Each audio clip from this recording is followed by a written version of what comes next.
Hello, and welcome back to another edition of Tech in 10, the Louisiana Tech Bulldogs postgame show from the Ruston Daily Leader. I am sports editor Matt Bellinson, coming to you after Louisiana Tech's 42-28 win over the Missouri State Bears to move the Bulldogs to 7-5 overall and 5-3 in Conference USA play, securing Louisiana Tech's bowl future and securing the first winning season in this program since 2019. A lot to get into on this episode. I'm just going to keep it first in this perspective of this game. Louisiana Tech has an identity.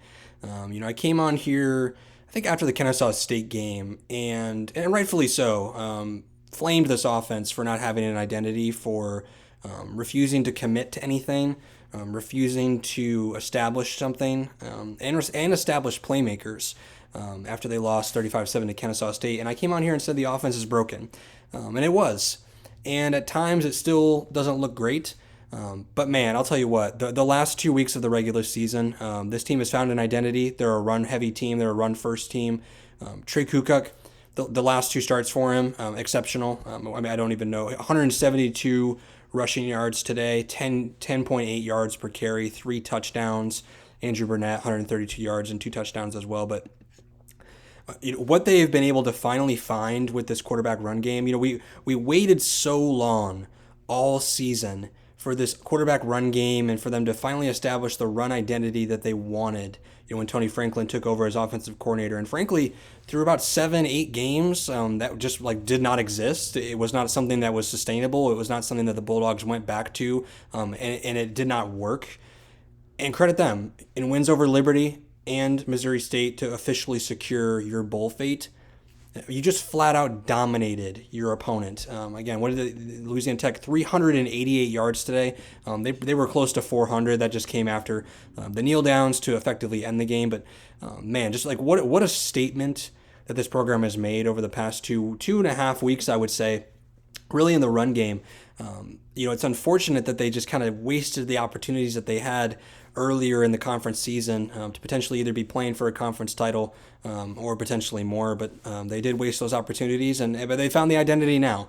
And again, they've secured the first winning season since 2019, pre-COVID, pre-Sonny Cumbie. That's the Skip Holtz era for those that are keeping track, and so.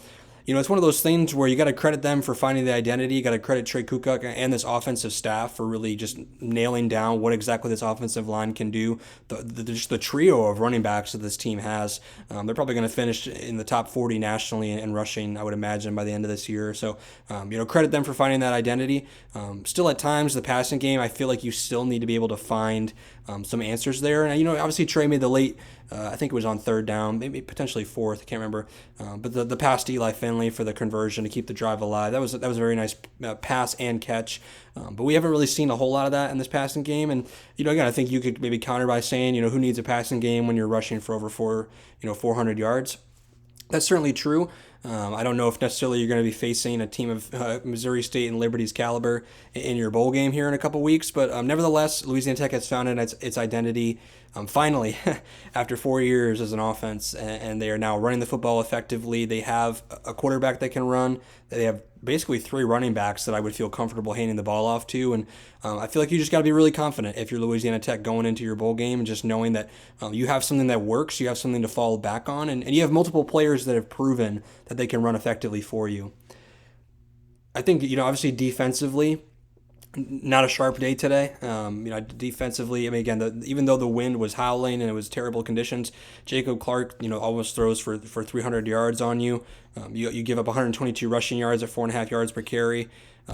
It's one of those things where we've kind of been talking about it all year, where this defense, they're exceptional at taking the ball away. And obviously, Jakari Foster had his 7th interception of the season this year, but they just give up so much yardage, and they are not effective at just putting their hammer down a lot of times. Again, I know obviously they win by double digits in a 2-score game, but they had multiple opportunities to just put Missouri State away, and they just didn't until the very end. And so I think that's maybe just a concern for me if I'm a Louisiana Tech fan, is you feel like the last couple weeks, and obviously they did it against Liberty after they got up to the 28-7 lead, but still they gave up 28 points. They created that hole, so I don't really know if you can give them too much credit for digging the hole digging out of the hole that they created. But today, they just give up so much yardage, especially in the passing game. They just don't stay on guys, and when they do, they're flagged routinely. This is the most penalized team in the entire country as far as penalty yardage, and they lived up to that today. A lot of pass interferences, a lot of holdings. It didn't. It did in the end. It did not cost them, but man, I'll tell you what. Like, you're not going to win a bowl game when you have, close to 100 yards in penalties.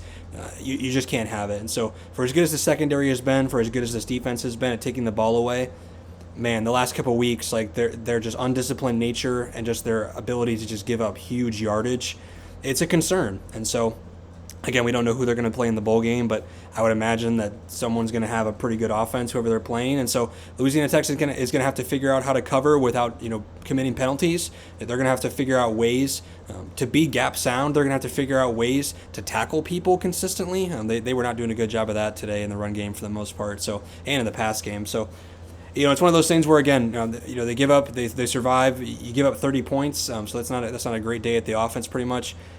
But again, you come out with a win, and you're 7-5, and you're on your way to your bowl game. I think beyond this game, you certainly have to just address the elephant in the room that this secures Sonny Cumbie's fate. Sonny Cumbie will return, as far as I'm concerned, as the head coach. In 2026, Ryan Ivey told me to my face when I sat in his office that Louisiana Tech needed to make a bowl game and have a winning season. Check.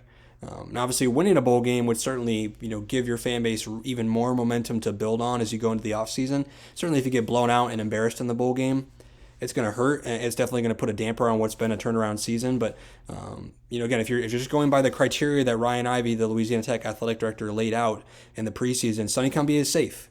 Again, the first winning season in this program since 2019.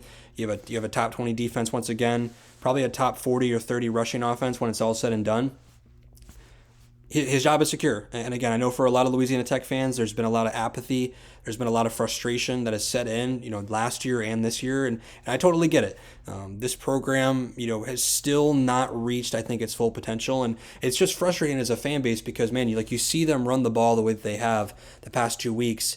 And you see the way they ran the ball against New Mexico State. And you're thinking, like, man, like, why couldn't that just happen consistently? Like, what was holding you back from figuring out this identity? And obviously, again, Blake Baker, credit him. He had a pretty decent season before he obviously ended his year with a torn ACL. But man, it was just curious. Like, you look back on it now, it's like, what was holding Blake Baker and this offense back from being able to do this with him in there when you actually had a pretty decent passing game?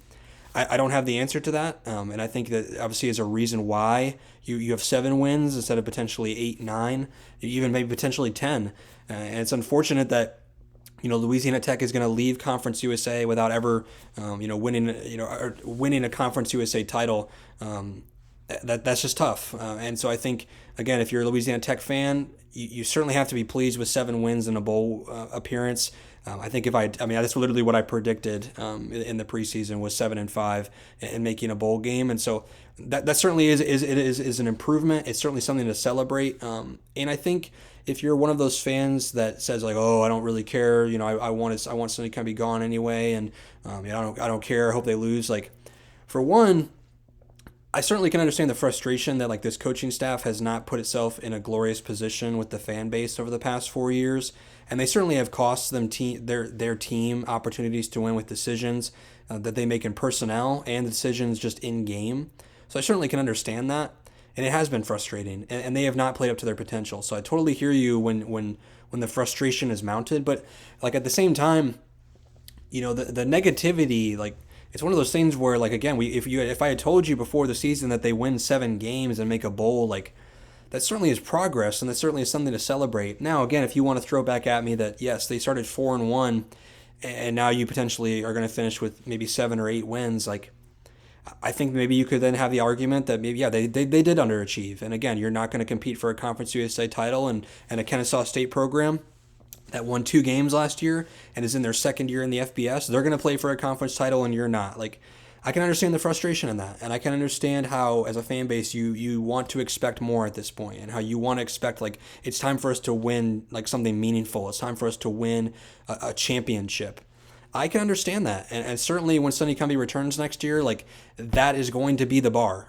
Like it is not going to be a bowl game anymore. It is going to be when you enter the Sun Belt. It's time to compete for championships. It's time to show that you can actually be a league contender and not just dance around 6 to 7 wins, 5 wins, and call that progress. Like okay, you've set the bar now. Like you have met your expectations. You have made the bowl game. You now have 7 wins in your pocket, potentially 8 going into next year. Like okay, now that the stakes have been raised, and so I'm just curious to see what the fan base I'm just curious what the reaction is going to be, because I see your comments on Twitter and Facebook, and our stories and our videos. Like I know for a fact that a lot of you are frustrated with how the season has gone and the coaching staff. Like I get it, but like at the same time, like you do have to give them credit. Like they could have folded in that Liberty game and gone into this game today with their season on the line, and they didn't. They have 7 wins, and they have probably the best rushing offense in Conference USA, probably behind Jacksonville State. So, like again, credit them for finding a way. It was pretty. It was not pretty. It was ugly. Again, they cost themselves wins. They blew the Delaware game. Obviously, they gave away opportunities. They probably should have beat LSU if they had a competent offense at the time. But again, you sit here now. It's November 29th, and you're 7-5. Like. It's one of those things where, again, if you're a Tech fan, like I can understand there's frustration, but at the same time, like this is what you've been waiting for, to earn your spot in a bowl game, to have a winning season. You have done that. And now, again, I understand that the Sun Belt is a tougher conference, and you're not going to be able to skate around in that league compared to Conference USA, which is by far the worst FBS league in the entire country. But now you go into a league next year where the expectations are raised, and so I'm curious to see if Louisiana Tech can build off the momentum of these last 2 weeks and finish it off with a bowl game win, and you give your fan base something to look forward to going into the Sun Belt in 2026. And so I'm not going to ramble too much longer, but again, I feel like I just had to say that this coaching staff did secure its future. Again, barring something insane here. I mean, that's what Ryan Ivey said, that a winning season and make a bowl game. That's what's happened. So. Credit Louisiana Tech for being able to accomplish that, and now we wait to see what bowl game they make and who they're going to play in that bowl game, and I'm curious to see kind of how the styles match up and what Louisiana Tech brings to the table. So that's going to do it for this edition of Tech in 10. I appreciate everyone listening and following along this regular season. Looking forward to the bowl game. Have a good one.